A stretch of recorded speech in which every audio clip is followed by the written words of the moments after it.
Now welcome to another edition of News from Naboo with Thor's Lightning Takes.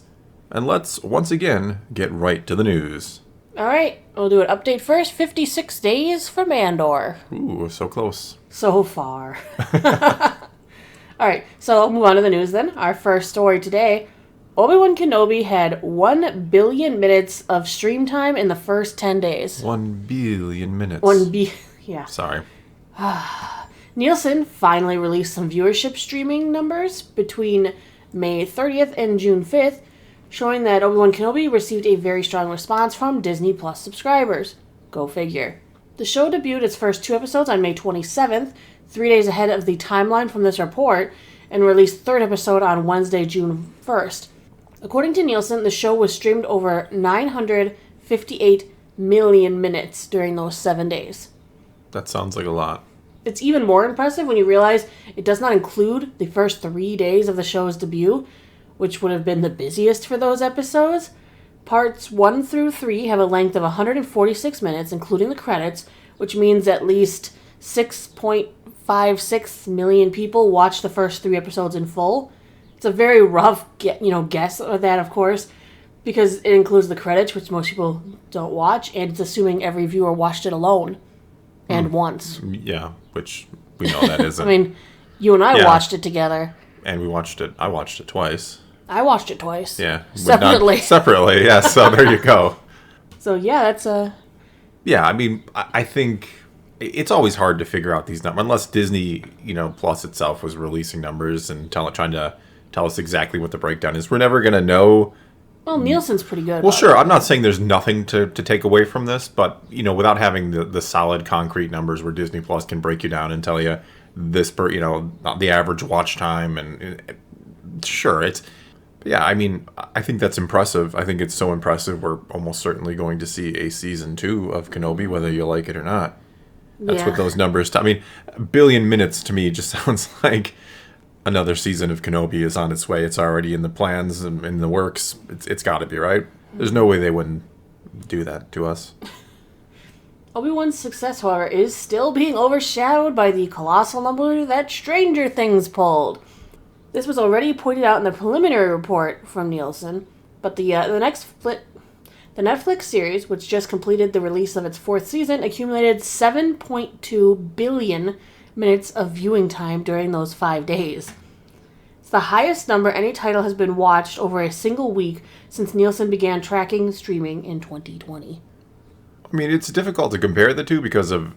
I mean, I think one episode of Stranger Things is longer than the whole season of Kenobi. It also shows the binging. I'm joking. The binging. Yeah, but I mean, to me, Stranger Things, just in terms of writing quality, is light years superior to what we got out of Kenobi. That doesn't mean you have to... Well, this season specifically. Well, season 4, yeah. I wasn't a huge fan of seasons 2 and 3 of Stranger Things, but I thought this season was maybe better than season 1. It was really... It's just extremely well written. You do binge it because it grabs your attention and never lets go, and... What's crazy is they're like hour-and-a-half episodes, and let us know if you want us to do a review on what we thought of season 4. I was floored by season 4 of Stranger Things. Like I said, when you just stack it up next to something like Kenobi, writing-wise, it feels like a kindergartner versus I'm not trying to be professor. I'm not trying to be mean to Joby Harold or anything, but wow, the writing in Stranger Things was fantastic. And then you look at Kenobi and you're like, wow, this is just here to get people to watch, a Star Wars show. I just wish they would put even an ounce of that kind of effort into the story of Star Wars. It kind of makes me sad. I know everybody always, you're always criticizing. Well, I'm criticizing because the writing should be better. Let's be honest. All right, let's move on. I think an article you might enjoy more. Obi-Wan Kenobi movie writer reveals Commander Cody played a key role in his script.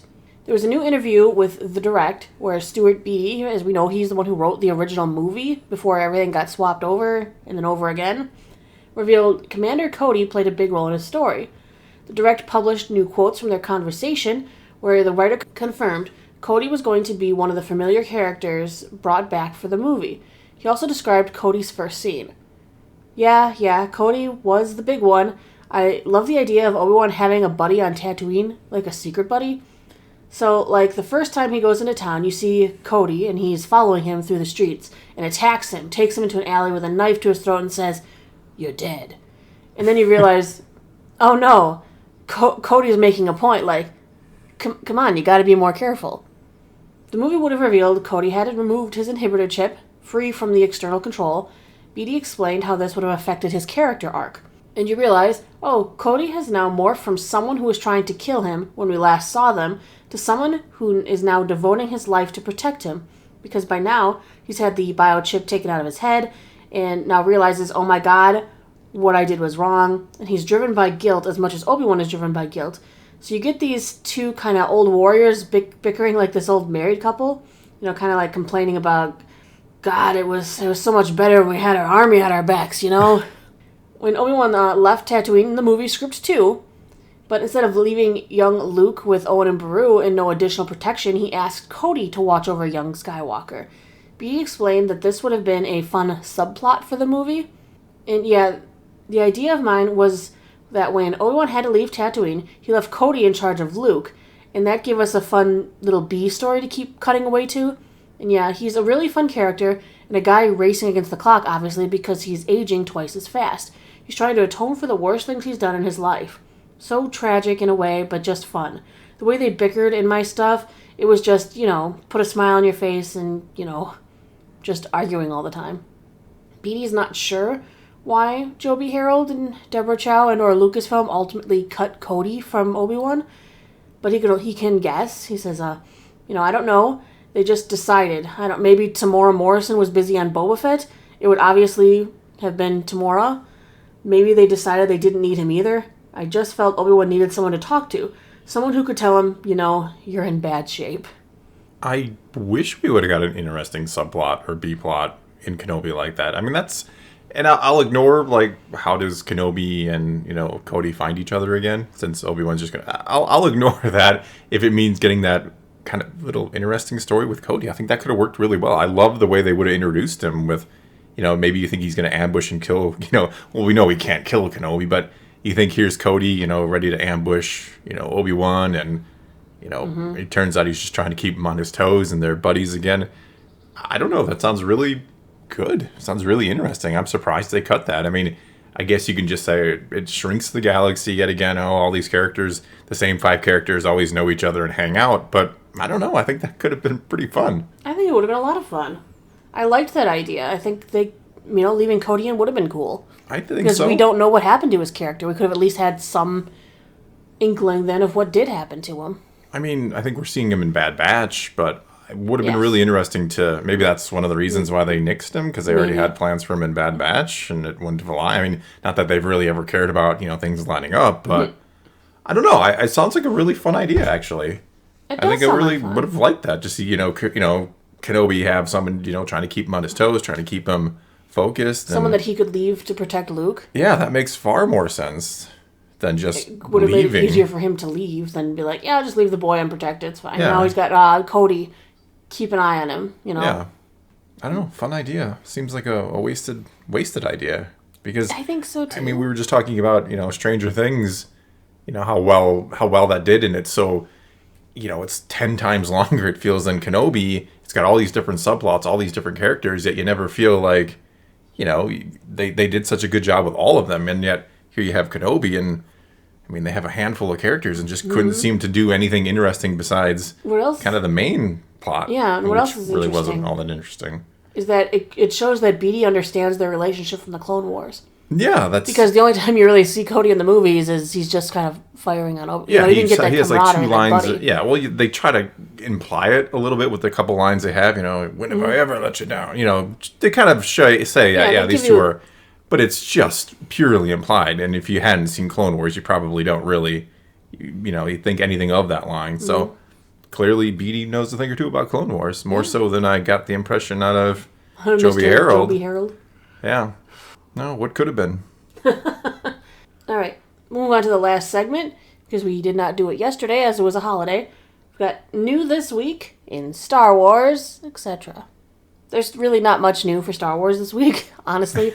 Wednesday, all that build-up, and then nothing. Well, Wednesday we've got the release of Halcyon Legacy #4, the book that won't die. The Star Cruiser that won't die. I think in the cover you've got like Lando and Maz Kanata. Oh, everybody's been on that thing. I hope they're not together. Jeez, come on. Well, we know how she thinks. No, I'm kidding. Yeah, she thinks of Chewie. Yeah, why not? Well, no, I remember how she got when she talked about the code breaker. Yeah. Ugh. Yeah. Yes. Thank you for that You're welcome. reminder. Didn't want you to forget. All right, and as for our etc., we've got a little bit more. On Wednesday, Miss Marvel Episode 5 will drop.